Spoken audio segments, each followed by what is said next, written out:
इस क्वेश्चन में आपके सामने दो गैस लिया हुआ है, दोनों गैस का मॉलिक्यूलर मास लिखा हुआ आपके सामने O2 एंड SO2 का, साथ में दोनों का कंडीशन मेंशन किया हुआ है। टेम्परेचर दोनों का है 15 डिग्री सेंटीग्रेड एंड दोनों का प्रेशर लिया हुआ है 150 mm ऑफ मरकरी। और आपके सामने इन्फॉर्मेशन दिया हुआ है कि 1 litre of O2 contain N molecule. अब आपको बताना है कि 2 litre of SO2 same condition of temperature and pressure में कितने मॉलिक्यूल्स कंटेन करेगा। तो ध्यान देना, आपको सिंपल आइडियल गैस इक्वेशन पता है, PV = nRT। अब इस इक्वेशन के अकॉर्डिंग अगर हम देखते हैं तो चूंकि P और T सेम है, R होता है गैस कांस्टेंट, तो क्या होता है volume of gas proportional to mole of gas होता है।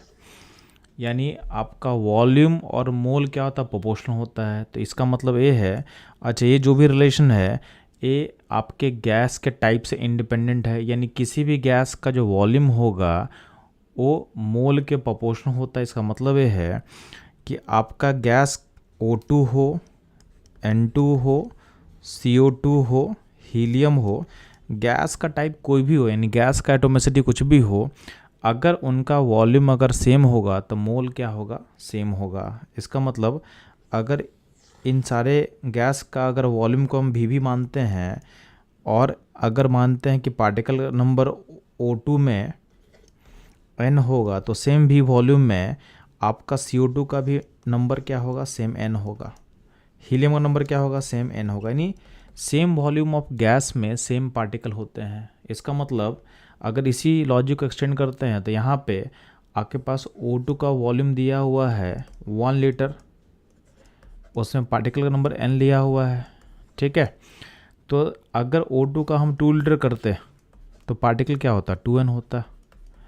अब आपका जो SO2 है सेम ही कंडीशन में मेंशन किया हुआ है, तो SO2 का सेम कंडीशन में 2 लीटर में कितना पार्टिकल होगा। तो आपको पता है कि O2 गैस का 2 लीटर में अगर 2N पार्टिकल होगा तो SO2 गैस का भी 2 लीटर में क्या होगा, आपका पार्टिकल का नंबर क्या होगा, 2N होगा।